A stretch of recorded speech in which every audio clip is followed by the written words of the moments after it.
नमस्कार मित्रांनो, स्वागत आहे तुमचं आपलं मराठी नेट कॅपी या चॅनलमध्ये. तर आज आपण पाहणार आहे मित्रांनो, या ठिकाणी बृहन्मुंबई होमगार्ड भरती 2025मध्ये जी भरती निघालेली आहे, तर त्याचा फॉर्म कसा भरावा यासाठी आपण हा व्हिडिओ तयार केलेला आहे. तत्पूर्वी होमगार्डविषयी म्हणजे होमगार्डमध्ये भरती होण्यासाठी काही निकष आहेत ते तुम्हाला मी थोडक्यात सांगतो. याच्यामध्ये तुम्हाला 10वी पास असणं गरजेचं आहे. तसेच याची शारीरिक पात्रता असणं गरजेचं आहे. या ठिकाणी लक्ष द्या. पुरुषांची उंची 162 सेंटीमीटर पाहिजे आणि महिलांची उंची 150 सेंटीमीटर पाहिजे. तसेच पुरुषांना आणि महिलांना धावणे हे गरजेचं आहे. तसेच पुरुषांना 1600 मीटर आहे आणि महिलांना 800 मीटर आहे.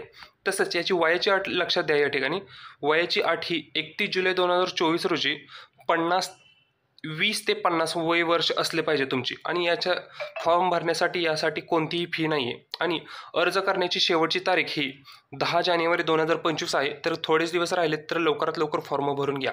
आता फॉर्म कसा भरावा यासाठी आपण लगेच सुरुवात करू. तर तत्पूर्वी या ठिकाणी आपण होमगार्डच्या या ऑफिशियल वेबसाईटवरती यायचं आहे. तर या ठिकाणी लक्ष द्या.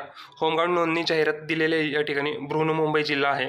या ठिकाणी नोंदणी प्रक्रिया जाहिरातमध्ये आपल्याला ही लिंक दिलेली आहे निळ्या अक्षरात. बृहन्मुंबई जिल्हा होमगार्ड नोंदणी 2025 याच्यावर आपल्याला क्लिक करायचं आहे. या ठिकाणी महत्त्वाची गोष्ट या ठिकाणी लक्ष द्या.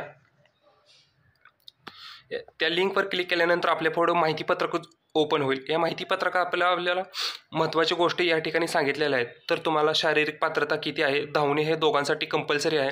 तर किती मिनिटामध्ये तुम्ही आला 1600 मीटर पूर्ण झालं तर किती गुण भेटणार ते या ठिकाणी दिलेलं आहे. तसंच महिलांसाठी पण शेजारी दिलेलं आहे. 800 मीटर धावून झाल्यानंतर किती मिनिटात ते गुण वगैरे दिलेलं आहे. तसंच या ठिकाणी गोळाफेक पण आहे. तर गोळाफेक हा किती मीटरपर्यंत गेल्यानंतर किती गुण भेटणार ते समोर दिलेलं आहे. तसंच याचा गोळाफेक महिलांसाठी या ठिकाणी खाली दिलेला आहे. किती मीटर गेल्यानंतर किती गुण देणार. तर या ठिकाणी महत्त्वाची गोष्ट या ठिकाणी लक्ष द्या. नंबर आहे तांत्रिक गुण अर्हता. याच्यामध्ये जे तांत्रिक अर्हता एकूण गुण 10 आहेत. याच्यामध्ये लक्षात द्या. हे टोटल 7 जे सर्टिफिकेट आहेत, ITS मार्कशीट असेल, खेळाचे प्रावीण्य प्रमाणपत्र असेल, माजी सैनिक असतील, NCCB सर्टिफिकेट असेल, NCCC सर्टिफिकेट असेल, किंवा नागरी संरक्षण सेवेत वगैरे असाल तुम्ही, किंवा जड वाहन परवाना असेल, ते 7 पैकी तुमच्याकडे कोणते आणि किती डॉक्युमेंट्स आहेत ते तुम्ही लक्षात ठेवा. आपल्याला फॉर्म भरताना पुढे लागणार आहेत. म्हणजे या 7 पैकी किती डॉक्युमेंट्स तुमच्याकडे आहेत हे लक्षात ठेवा तुम्ही. यापैकी ही पूर्ण सर्व माहिती दिलेली आहे. तुम्ही एकदा ही वाचून घ्या म्हणजे तुम्हाला व्यवस्थित समजेल. चला आता फॉर्ममध्ये आपण कंटिन्यू करू. लगेच फॉर्ममध्ये आपण भरायला सुरुवात करू. या ठिकाणी आल्यानंतर या ठिकाणी वरती ऑप्शन दिले आहेत. होमगार्ड कॉर्नर, ड्युटी डेव्हलपमेंट, याची ट्रेनिंग आणि याची एनरोलमेंट या ऑप्शनवर आपल्याला क्लिक करायला ऑप्शन पाहू शकता. ऑनलाईन एनरोलमेंट फॉर्म याच्यावर क्लिक करून घ्यायचं आहे आपल्याला. तर या ठिकाणी हा फॉर्म ओपन होतो. या ठिकाणी जिल्हा निवडून घ्यायचा आहे. मुंबईचा आहे कारण मुंबईसाठी फक्त भरते. याच्यानंतर युनिट झोन, याच्यामध्ये तुम्ही कोणत्या युनिटमध्ये झोनमध्ये आहे ते या ठिकाणी सिलेक्ट करून घ्यायचं आहे. त्याच्यानंतर तुम्हाला कोणतं पोलीस स्टेशन, कोणतं रिलिजन जवळ पडतं ते या ठिकाणी निवडून घ्यायचं आहे. तसंच आता या ठिकाणी फुल नेममध्ये तुमचं आडनाव टाका पहिल्यांदा, त्याच्यानंतर स्वतःचं नाव टाका, त्याच्यानंतर वडिलांचं नाव टाका. सर्व फॉर्म इंग्लिशमध्ये भरायचा आहे. त्याच्या या ठिकाणी जेंडर सिलेक्ट करा, मेल फिमेल काय असेल ते. त्यानंतर या ठिकाणी नावाच्या खाली आपल्याला आधार कार्ड नंबर टाकून घ्यायचा आहे. तुमचा जो आधार कार्ड नंबर आहे तो टाका. त्यानंतर परमनंट ॲड्रेस विचारला आहे. त्या ठिकाणी जो आधार कार्डवरती ॲड्रेस आहे तो ॲड्रेस टाका. त्याच्यानंतर त्याच्या खाली ईमेल ID टाका. त्याच्या खाली आपली जन्मतारीख टाका. जन्मतारीख टाकून झाल्यानंतर पुढे यायचं आहे. तिथं आपली उंची टाकायची आहे. आपली उंची किती आहे ते. त्याच्यानंतर या साईडला आपण जेंडर टाकलं. जेंडरच्या खाली आपली क्वालिफिकेशन किती झाले ते क्वालिफिकेशन टाकून घ्या.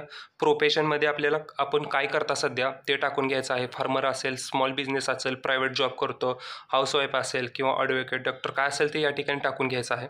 त्याच्यानंतर त्याच्या खाली मोबाईल नंबर टाका. तुम्हाला मागाशी मी सांगितलं तुमच्याकडे त्या 7 पैकी किती सर्टिफिकेट आहेत ते या ठिकाणी आपल्याला सिलेक्ट करून घ्यायचं आहेत, किती सर्टिफिकेट असतील ते. त्याच्यानंतर त्याच्या खाली विचारलं आहे तुम्ही याच्या आधी होमगार्डमध्ये काम करत होता का. जर करत असाल तर येस करा, नसेल तर नो करा. ही सर्व माहिती फिल करून घ्यायची आहे. त्याच्यानंतर सेव्ह या बटनावर क्लिक करून घ्यायचं आहे. सर्व माहिती फिल करतो आणि तुम्हाला पुढची माहिती दाखवतो. या ठिकाणी लक्ष द्या. सर्व डिटेल्स टाकून घेतले आहेत. त्याच्यानंतर सेव्ह या बटनावर क्लिक करतो आपण. त्याच्यानंतर या ठिकाणी जो नंबर आहे तो लक्षात घ्या. 5056 हा नंबर लक्षात ठेवा किंवा याचा स्क्रीनशॉट काढून घ्या. त्याच्यानंतर ओके बटनावर आपल्याला क्लिक करून घ्यायचं आहे. तर आता भरलेल्या फॉर्मची प्रिंट कशी काढायची. त्याच्यानंतर या ठिकाणी आपलं डिस्ट्रिक्ट टाकून घ्यायचं आहे जे आपण आता सिलेक्ट केलं ते. त्याच्यानंतर आपला आधार कार्ड नंबर टाकून घ्यायचा या ठिकाणी. त्याच्यानंतर डेट ऑफ बर्थ टाकून घ्यायची या ठिकाणी. जशी आपण फॉर्म भरताना टाकली त्या पद्धतीने या ठिकाणी डेट ऑफ बर्थ टाकून घ्या.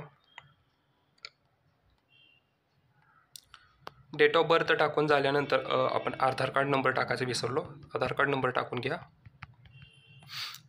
त्याच्यानंतर सबमिट ऑप्शनवर आपल्याला क्लिक करून घ्यायचं आहे. तर या ठिकाणी टाकलेली माहिती सर्व दिसेल आपल्याला. जी माहिती टाकली ती व्यवस्थित बघा. याच्यानंतर या ठिकाणी पाहून घ्या, हे अनुक्रमानिका दिलेले आहे. या ठिकाणी हे जे 8 पुरावे आहेत ह्याच्यापैकी आपल्याकडं कोणतं आहे कोणतं नाही ते होय नाही वगैरे या ठिकाणी लिहायचं आहे नाही. त्यानंतर तांत्रिक अर्हता पडताळणी याच्यापैकी कोणतं डॉक्युमेंट आहे ते होय नाही करा. आणि हा खालचा निवेदनपत्र आहे 1, 2 ते आपल्याला प्रिंटआउट, हे आपल्याला प्रिंटआउट काढून ठेवायचा आहे फॉर्म. आणि हा फॉर्म आपल्याला ज्यावेळी आपली शैक्षणिक पात्रता असणार आहे, शैक्षणिक म्हणजे ग्राउंड मैदान असणार आहे त्या ठिकाणी आपल्याला घेऊन जायचं आहे. आणि हे सर्व जे डॉक्युमेंट आहेत ते सर्व डॉक्युमेंटचे एक झेरॉक्स आणि ओरिजिनल डॉक्युमेंट घेऊन जायचं आहे आपल्याला ठिकाणी.